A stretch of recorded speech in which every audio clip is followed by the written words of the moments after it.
right, now let's take a look at a actual MATLAB program, which you can get on Canvas, and for other people will be available when we make other things available, which just does this basic problem of converting a two-level system into a system of differential equations, which then you integrate or solve using a built-in solver in MATLAB. And of course, you could adapt this to any programming environment that you want. Probably at some point I should do a Python version of this because, I mean, Python is open source and free, and it's much easier to access for a wider variety of people. But I have not done that yet. Okay, so the first thing to do to get started is we're just going to look at the program that we have. All right, so I'm just going to walk it through line by line. The first thing that you see is the options. These can adjust the tolerance for the differential equation solver.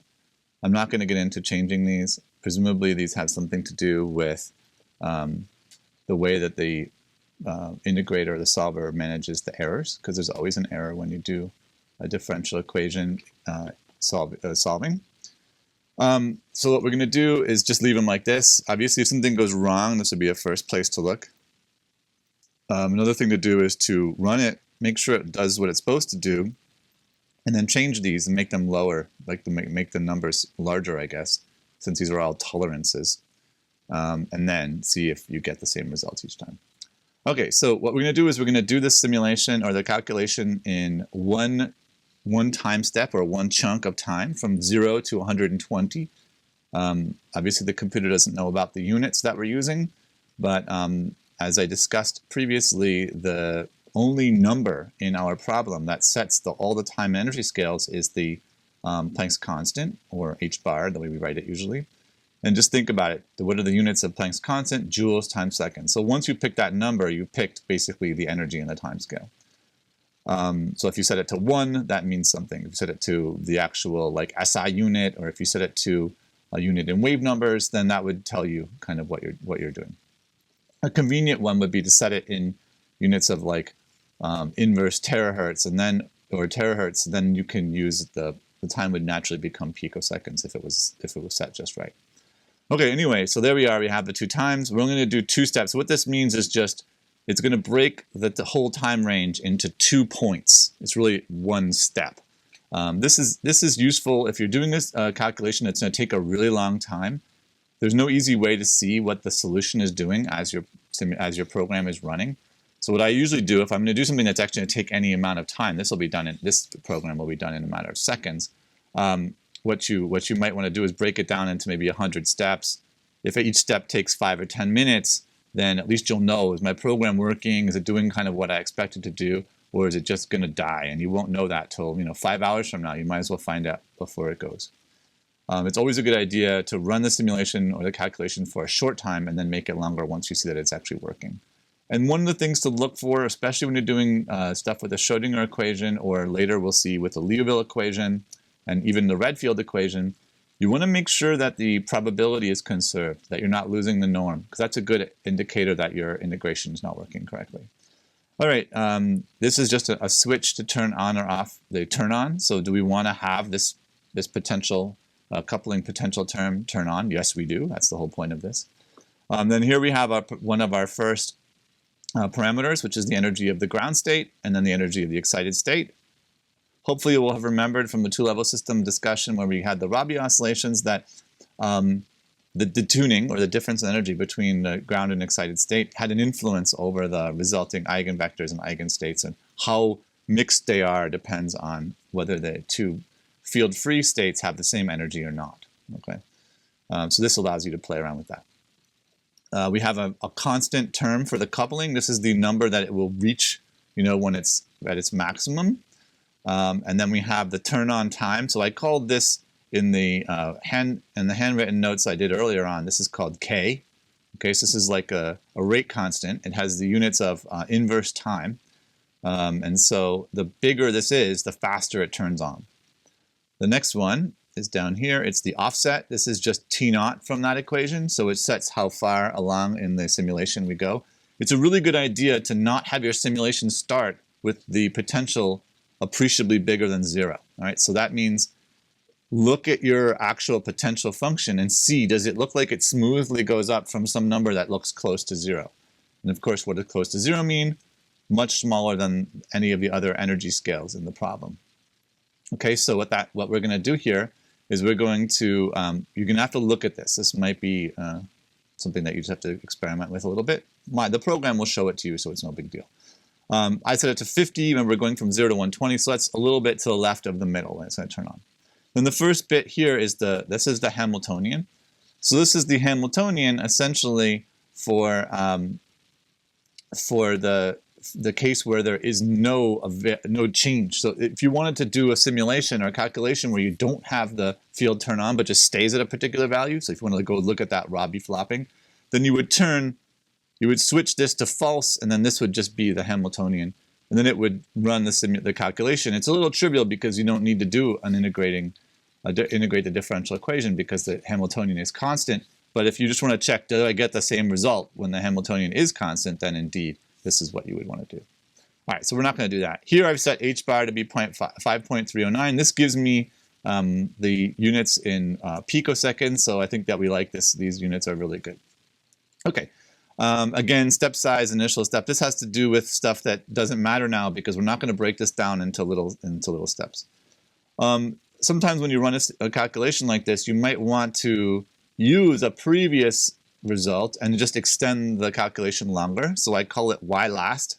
Y is the, in the notation that you expect to see from a differential equations class, you have like y primed equals blah, blah, blah, whatever it is. So y is your solution to the differential equation. So here y means the vector of CG and CE. So we're starting in the ground state for this case. I'm going to start with 1, 0, which means corresponds to the ground state. And just in case you were lazy and you didn't want to make sure that you normalized it, it's a good idea to just make your vector normalized. In MATLAB, you do that by simply dividing your vector by the function norm and calling that vector, and it will make sure that your vector is normalized. Always good to check if your vectors are normalized. We start out with t at y as null. That's what this means in MATLAB. It means that they're defined, but they have no scope or no size. All right, and so then there's some sort of vestigial code that we don't need anymore. And what this is going to do, this is the key call right here. Right, this is the call that does everything, and I'll highlight that so you make sure everyone sees that. The output is going to be the t that's used, what I'm calling t temp, just because we might want to run the calculation over and over again, and so this is going to add back to the time that we had from the previous run if we did this multiple times. And y temp is the solution to the Schrodinger equation here. ODE 45 is the integrator. Remember I told you need to tell it the name of the function that does the derivative. So that name is deriv. You can name it whatever you want. You can make it much more meaningful. You could say my function that calculates a derivative, .m. Leave out the .m part and call it at, which is a function handle. So it sends to the program essentially how to find the function that you're going to need to calculate the derivative. So that's what I said you would need. You tell it the 2 time points that you're going to send it. The t init, t final, for example, could be, so ours is just 0 and 20. You give it the initial state, which in our case is y last. I know that sounds a little bit unintuitive, but if you imagine running this over and over again, the next time you call it, it'll be the last one from the previous time that you called it. So just pretend we ran it before and we're in the ground state. That's another way of looking at it. Options are set at the beginning. Data is the data that we pass. So this is a structure. We call it, it's really convenient to use structures in MATLAB. So you can just call one thing data and it sends all this information. It tells the coupling parameter, the turn on rate, the offset, the Hamiltonian, the field free, and so on. H bar, what you'll need. And then params are things that the program might need to run. Now, they're not numbers. In this case, the main reason why we're sending this is because of the true false of turn on. We want the derivs program to know whether it should actually be turning on the field or not. All right. So at this point, it's important to look at the deriv program, which is open in this tab over here, and there you see it. So all it's really doing is says, okay, if you're doing the turn on, then do all the stuff down here. If you don't, then the Hamiltonian is just the Hamiltonian we started with, that constant Hamiltonian with the two diagonal energies and the constant coupling on the off diagonal. All right, so I'll get to the last line after I'm done with this. So here we take the initial Hamiltonian, okay? So we're just basically pulling the diagonal elements from that, or we're going to take the whole thing, and then we calculate this coupling. Why is this coupling? We call it this coupling because the coupling, since the function is going to be time dependent, we're just going to say, to remind ourselves, the coupling at this moment in time is all of this stuff here. And what is all of this? All right, so this is the magnitude, right, that we had in our function. So the v, if you look back at the previous lecture segment. And then we have e to the k t minus t naught. Now that's what this is implementing, divided by e to the k t minus t naught plus 1. And the plus 1 is what makes all this work. Okay, so that's that sigmoidal function. Depending on the rate that we use, this turn-on number here, it'll make it sharper or slower. All right, and then we simply assign the off-diagonal elements of the Hamiltonian to have this coupling. Of course, we could have done this in one step, but it's just whatever. This is how I did it. And so then we have that, of course, it's the same value in the two off-diagonal elements. Now, of course, if this was complex, we would have to make sure to put conjugate on this one here. As long as we always remembered that one is whatever it is and the other one's conjugate, no problem. And in MATLAB, you can do that. We could even do that now. It's just conjugate. I think it's conj. Now, if you're confused, if you don't remember, you can type help down here, not help, help conj. And then what does it say? So it says complex conjugate. Conj x is the complex conjugate of x. Very good. That's exactly what we need. We don't need it. We don't need it now because this is all real. But in case you didn't want it to be real, you could do this if you wanted to have a complex function here. Okay, so this is going to give us the full Hamiltonian matrix. It took the diagonal elements essentially from the original Hamiltonian and added these off-diagonal elements that it gets from the coupling. That's going to vary as a function of time with the sigmoid. Next step, of course, would be adding like a cosine or a sine to make it oscillatory. So finally, we get to c dot. So this is going to be the actual derivative. And notice that c dot is the output of this function. So what do you see here? You see minus the square root of minus 1. You might wonder, why do I write it in such a weird way? Well, this is just a way that MATLAB sometimes advises when there could be a risk that you overwrote the variable, the actual constant I. A lot of people use i's for their counter variables. And if you do that, you actually will rewrite the square root of minus 1i with whatever your counter is in your loop. So it's very important to avoid that. If you write 1i, that'll get rid of that problem. In any case, I wrote square root of minus 1 explicitly here, and then divided by h bar. So this is literally minus I over h bar, like what you expect from the Schrodinger equation. And then times, we don't really need the dot star here. Dot star means element by element multiplication. This could just be a star if we wanted it to be. And then we do ham times c. And so notice that this is just a single star. And so what that means is that MATLAB, assuming that you have your matrix and your vector formatted correctly, MATLAB is going to calculate the matrix product of the ham times the c. The c is actually given to us by the integrating program. We don't know what these values are. These are what the values that it's going to calculate or use as it does the integration of the Schrodinger equation. So we never see the c until the end, but here's what we have to calculate, h times c. That's essentially the derivative. All right, so it's really that simple, incredibly simple to do the numerical integration of the Schrodinger equation for a two-level system, although it could be much more levels. All we see here is that we've manipulated some of the elements. Okay, so we go back. We were here at line 27, okay, and then we go down. Now all this is doing is collecting the results of the calculation. So we have the time. We're only going to do one step, so this is really just going to take it's going to take t temp, and that's going to be our time. All right, so we're going to call that t, and y is going to be the solution. This two-element vector that's going to be cg and ce of time. All right, and then there's some things to do if you said you wanted to break it up into more steps, which we don't do, so we can ignore all that. And then here what we do is we simply evaluate the coupling. So we're using the same function that we used in the derivative to evaluate the coupling using the times that were actually given to us by the ODE in 45. We don't know how many time steps it's going to take. We can see it after the end of it. Right? And so this is so that we can then plot on one graph the coupling value, so we can see how our potential is changing, as well as we plot the two coefficients for CE and CG. Now, these are going to be complex, right, because time is evolving. So what should we plot? You could plot things like the real part or the imaginary part. You can do that. What I choose to do is just plot the magnitude squared. So that's like the population of being in the ground state or the excited state as a function of time. And this is pretty much, I think, sort of the intuitive thing that we want to do. Okay, so to run it, there's different ways, but if you just do the run in the editor, you'll do that. And then I just need to switch my view here, there.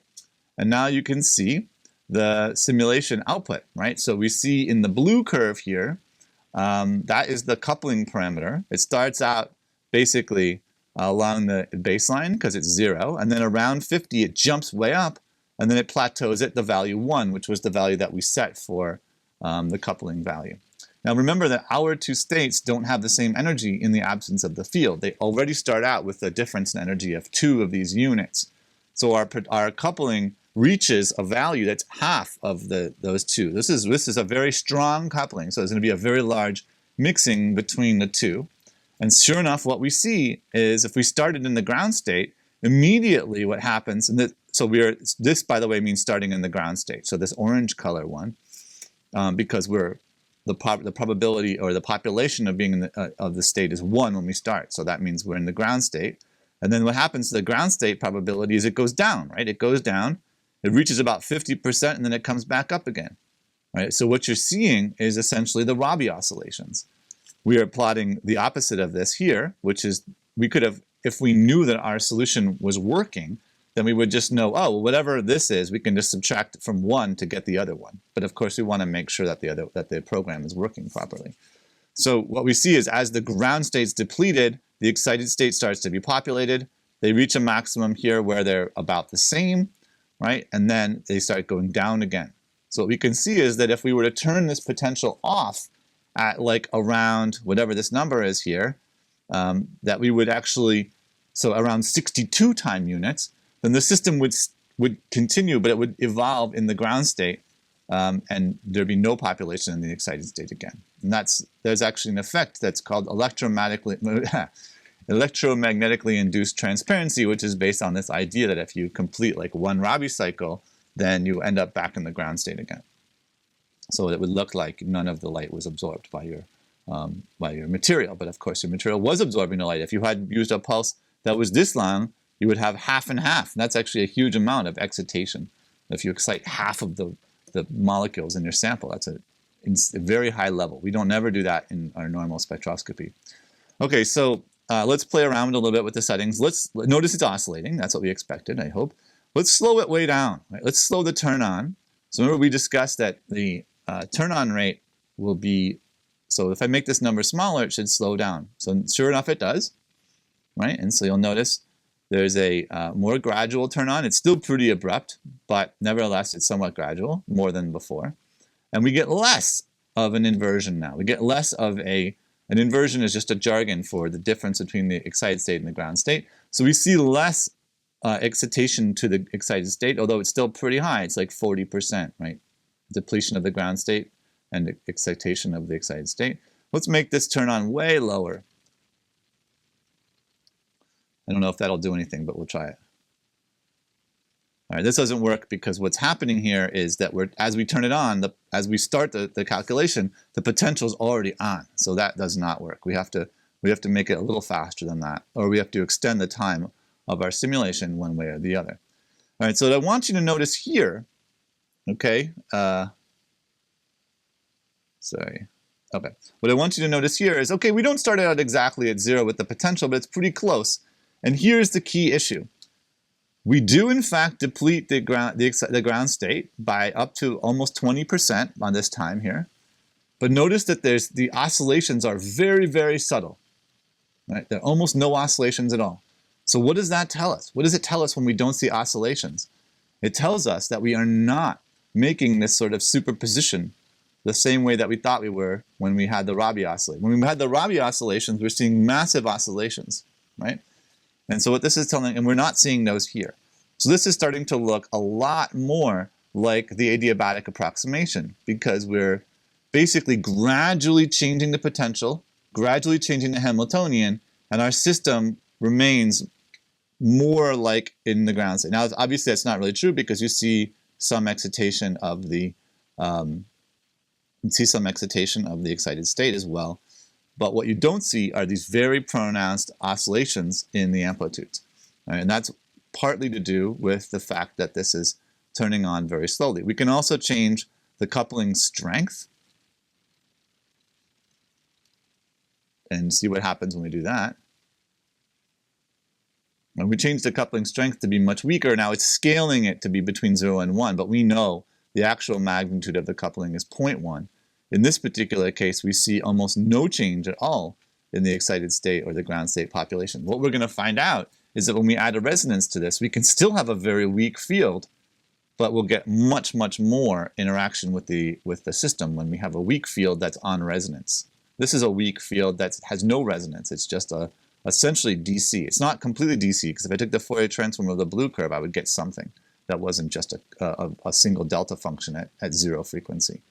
What you might be interested to do is to look at what happens when we change the energy spacing between the excited state and the ground state, so we can do that. All right, and now what we see is even with that very weak field, we indeed can get very, very pronounced depopulation of the ground state. Right? I could either make the simulation longer, or I could make the field a touch bigger. So let's make the field a touch bigger. Hopefully you remember from the Rabi oscillation frequency, you had that 4v squared divided by 4v squared plus the detuning squared. Here the detuning squared is 0, so our Rabi magnitude should always be 1. And that's exactly what you see here. It goes to 1, even with a weak field. And that's because our initial detuning was 0. Right? So this is actually proving what we learned from the Rabi thing. Now, the main thing that we did differently in the Rabi case was we didn't have the actual mechanics of turning the field on or off. Right? This is a little bit different. Again, we can go back and turn on the field more rapidly. Right? And there you see it turns on very quickly, but we just basically recover what we would have seen before. And that's partly to do with the fact that we don't have an energy gap between the two states. So there's no need to have other frequency components in our potential. Right? We make the energy gap more substantial, and with our relatively weak, much more weak coupling strength, it's only about a fifth of the energy difference between the original detuning, then you see that we get some inversion, meaning we get some excited state population, but we don't get it fully going all the way to the high part where you would get the very large amplitude of the oscillations. All right, so this is a great little toy. We can play around with it a lot. We can make a field oscillatory. We can certainly add more levels. That's no problem. It doesn't have to be a 2-level system. We can make a 3-level system, a 4-level system, whatever we want. We can have fields that couple different levels and not others. For example, if we wanted to model having 2 excited states in one ground state, like you would have if you had a doublet in a typical absorption spectrum, then we can do that. We would make a transition moment for the 0 to 1 transition and another one from the 0 to 2, but we wouldn't say that there was a transition from 1 to 2, because those are 2 excited states in the same manifold, for example. Then we could see what happens when you have 2 excitations. And later on, what we'll do is we'll add in the new physics that's going to give us relaxation, so that'll allow us to get dephasing and population relaxation. All of these things, which are absolutely essential ingredients in understanding and computing and interpreting optical spectra, and also NMR spectra.